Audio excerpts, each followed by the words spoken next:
Anggota BNN Maluku diduga lakukan pelecehan terhadap istri tersangka narkoba yang baru dibebaskan. Insiden memalukan diduga dilakukan oleh oknum anggota Badan Narkotika Nasional Provinsi atau BNNP Maluku terhadap istri dari Syahid Ridwan bin Taher, 42 tahun alias Iwan, seorang pria yang baru saja dibebaskan setelah memenangkan pra-peradilan.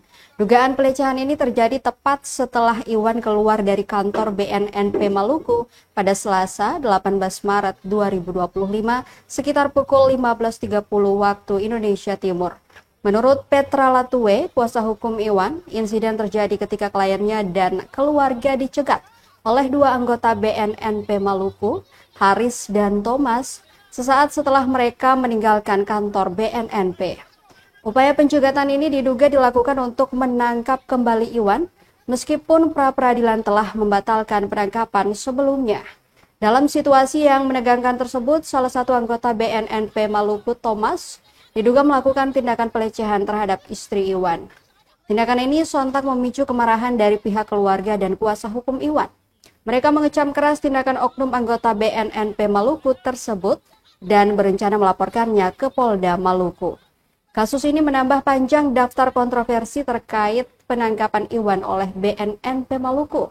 Sebelumnya, penangkapan Iwan pada 5 Desember 2024 di kantor Airnav Bandara Patimura Ambon juga menuai protes karena dilakukan tanpa barang bukti narkoba.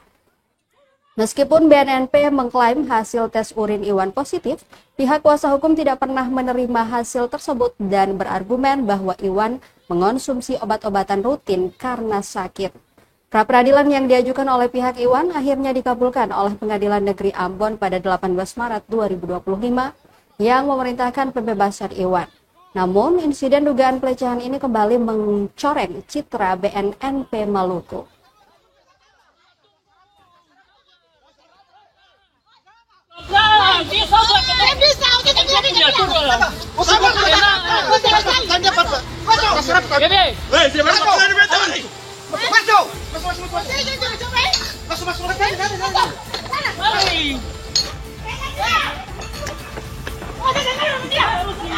Download Tribun X sekarang, menghadirkan lokal menjadi Indonesia.